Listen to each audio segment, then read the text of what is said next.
one walks into the masjid, they're not just coming to the masjid to make the salat.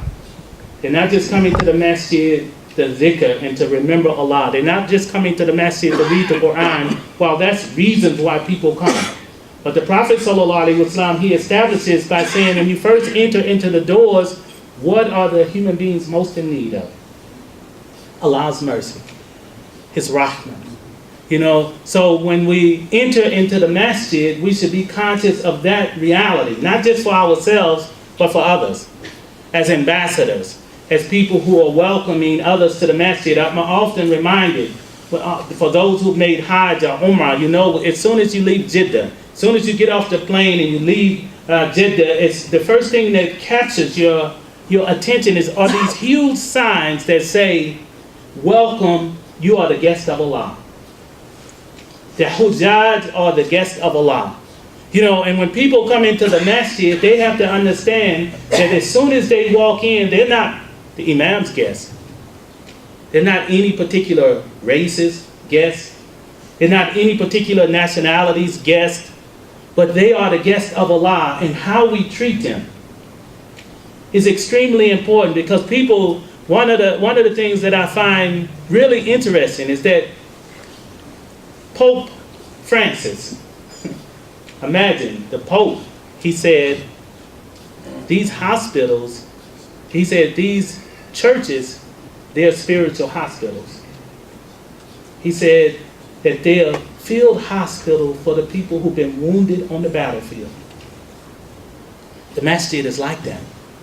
You know, when people come in, they come in sick, and they come in broken, and they come in worn, and they come in abused by life, by prejudice, by racism, by discrimination, by everything that they meet out there.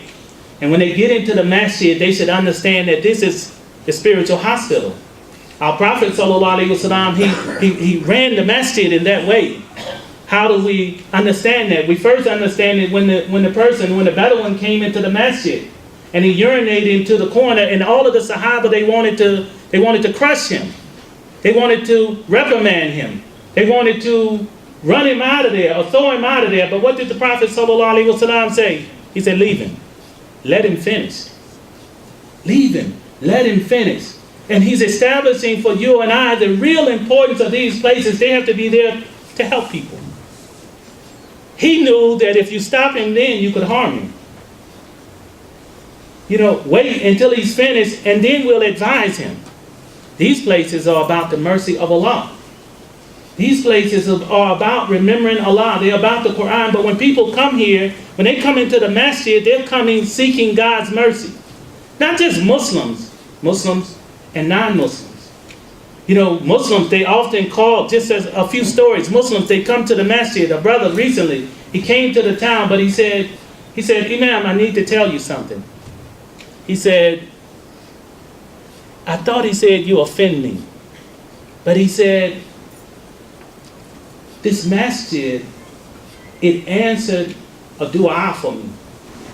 He said, when I got ready to leave the place that I was departing from, I made 2 rakats and I raised my hands to Allah and I said, Allah, send me somewhere where the people will embrace me. Send me somewhere where the people will extend some generosity to me. He said, and I found that and more. Right? There are people, once a brother came walking through the alley of this masjid, right? He came walking through the alley and he said, I've gone to all of the churches in this area. You know, the people who live in this area who've traveled in this area, you know, that they say that there are more than 80 churches within a quarter-mile radius. He said, I went to as many as I could, and I knocked on the door and they turned me away. He was a Christian. He said, but the people in the neighborhood, the drug dealers, the drug users, the people in the neighborhood said, if anybody can help you, it's the masjid. He came to the masjid and he said, I have AIDS. He said, I have AIDS and I can't eat regular food. The only thing that nourishes me is Ensure. I just need a few dollars to buy the Ensure. Can you help me? We bought him a case of Ensure, and he stood out the gates and he raised his hands and he said, and he prayed to God to bless the masjid. You know, we also seen a couple walking through this alley, right? walking through this alley arguing with each other. They were husband and wife. And they said, we need somebody to talk to. Can somebody talk to us because we're about to part. We're going to break up. We don't want to be together no more. They came in the masjid and we talked to them. And then they stayed together. They became Muslim. They attended the masjid. You know, so I'm saying that not to brag. I'm proud of the Muslims. The Muslims here do recognize the importance of greeting and welcoming people.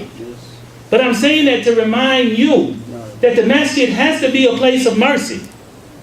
That it has to be a place that welcomes the people. And in this climate, in this environment, when people are being abused everywhere, and they don't know where they're going to find the help, they have to be able to come to God's house, which means that we have to prepare ourselves. Imam Siraj Wahid, he's known affectionately as America's Imam. Imam Siraj Wahid said, are you going to be ready when they come? He said, they're coming. They're coming on drugs. They're coming as alcoholics. They're coming as prostitutes. They're coming as people who've been neglected and abused everywhere else. Are you going to be ready when they get here? The Prophet ﷺ, he taught us, he said, this masjid, he said, as soon as you walk in, ask Allah, oh Allah, open up for me the gates of your mercy. The masjids, they have to serve as spiritual hospitals. In the same way, we have physicians in here, in the same way that medical doctors receive patients, we have to be prepared. They come into the masjid, and some of their illnesses are apparent. Sometimes they're reeking from the exposure to bad living. But other times, their sicknesses are hidden. The same in the hospital. Sometimes in the hospital, people show up at the hospital and they have physical wounds that you can see. And other times, the doctor has to look further to determine what is the real problem. In the masjid, we have people who are coming and their social ills have overwhelmed them, but also you have people who are sick and victimized by racism and prejudice and egos and sicknesses of the heart. And we have to be able to get to them and reach them. The Prophet ﷺ, he said, Allah said in some book, my houses on earth are the masajids. My visitors therein are those who inhabited them. So give glad tidings to the person who purifies himself at his house, and then visit me at my house. For it is the duty of the one who is visited to honor the person who visits him. The Prophet ﷺ said also, is reported to have said, the best patches of earth are the masjids, and the worst patches are the marketplaces. The Prophet ﷺ, he also said, the angels pray for one of you as long as he remains at the spot where he offers his salat. He said, the angels pray, oh Allah, have mercy upon him. Oh Allah, forgive him. They continue praying this as long as he does not talk or come out of the masjid. These places, these are sacred places. These are sacred places. You know, we have to respect them.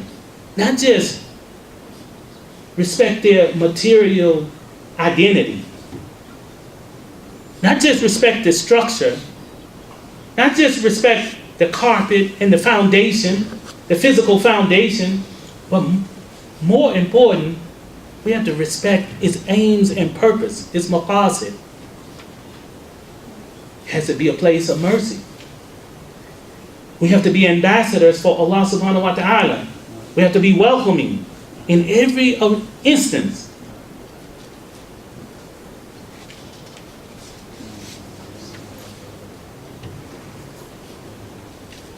The masjid is not a courtroom.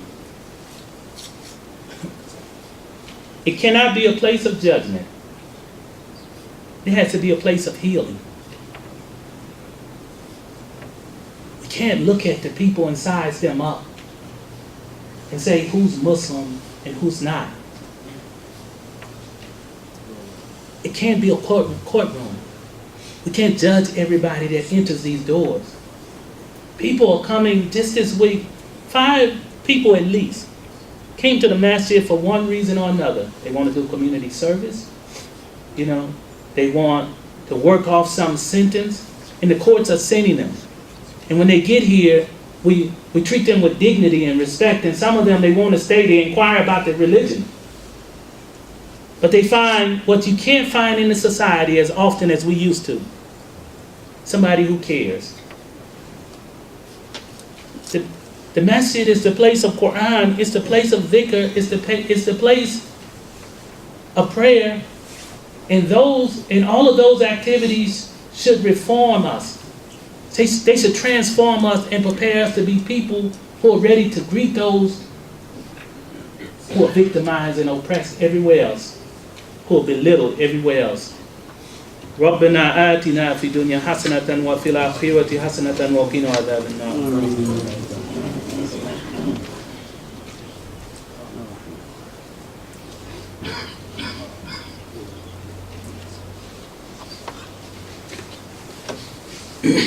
Bismillahir Rahmanir Rahim.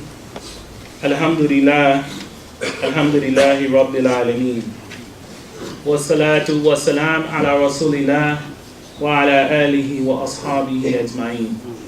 Imam Muslim and Nisa, they reported that Abu Hazm stated that the Prophet ﷺ had permitted the needy person to seek help in the masjid. Imam Abu Dawood also included in his work a special chapter called Mas'ala, Request in the Masjid. Reported that the Prophet ﷺ says, has any of you fed a needy person today? Abu Bakr said, I entered the masjid and I saw a man in there begging. Abdul Rahman had a loaf of bread in his hand, so I took it and gave it to him. Imam Bukhari reported that the Prophet ﷺ reserved a corner of the masjid, we know it, as a shelter for the poor, who were known as As-Sabur. Imam Bukhari reported that Abdullah ibn Umar used to sleep in the masjid of the Prophet ﷺ when he was still young. We have to make these places like that. And one of the real tragedies that we find in America today that harms and hurts our ability to make these masjids welcoming places, to make them hospitals, is that we don't have enough spiritual doctors in them. More than 50% of the masjids in the U.S. are unmanned. They don't have imams. More than 50%, they say that there are 2,500 masjids in this country. More than 50% of them don't have a spiritual leader. Dr. Shafi, when we mentioned that at Masjid Jami, he said, you're telling me that we're flying without a pilot in 50% of our masjids? That's exactly what we're doing.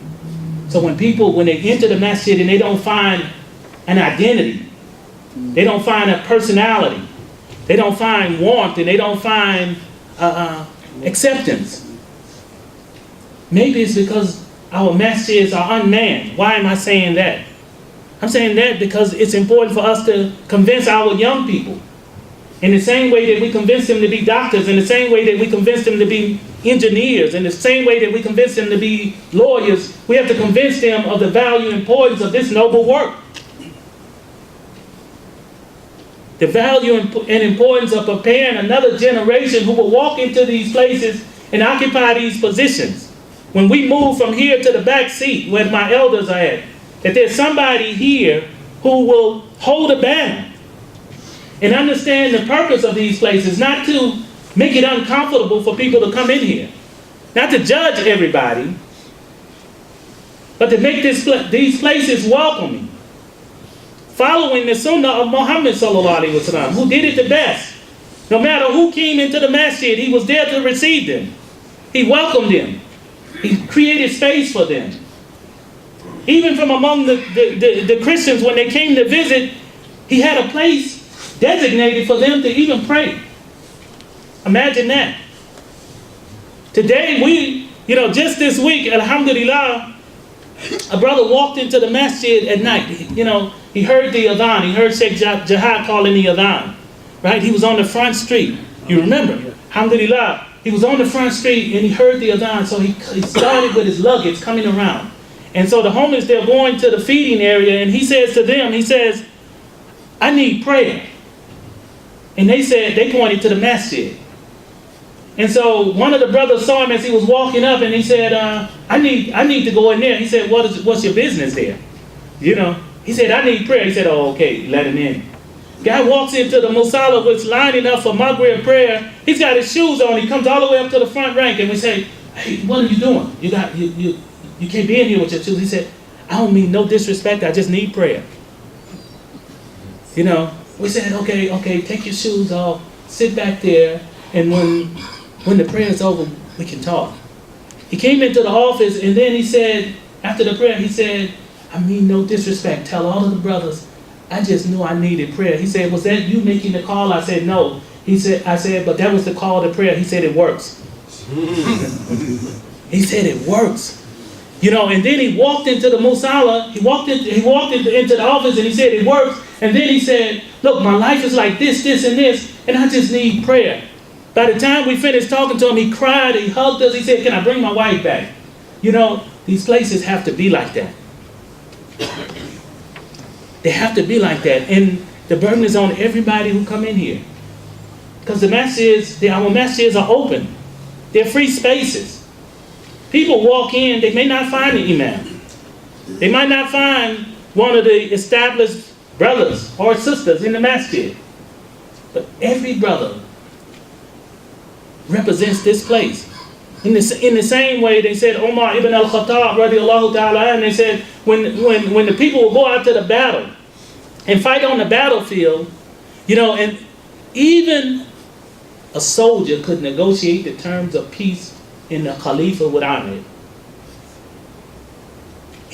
I'm not going to take you to the general. I don't have to take you to the lieutenant. Even a soldier was able to negotiate the terms of peace, and then he honored it. What does that mean? That when you're here in this masjid, you have to represent all of us. When you're at Masjid Jami, or you're at Masjid Ibrahim, or you're at Masjid An-Nur, you're representing all of us. So you have to treat them like we would treat them.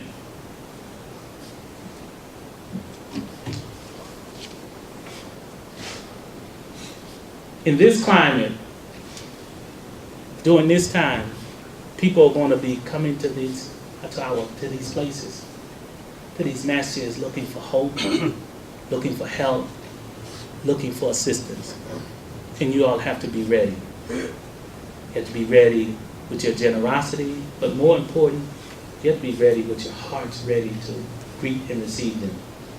ربنا آتنا في الدنيا حسنة وفي الآخرة حسنة وقنا عذاب النار ربنا لا تزغ قلوبنا بعد إذ هديتنا وهب لنا من لدنك رحمة إنك أنت الوهاب.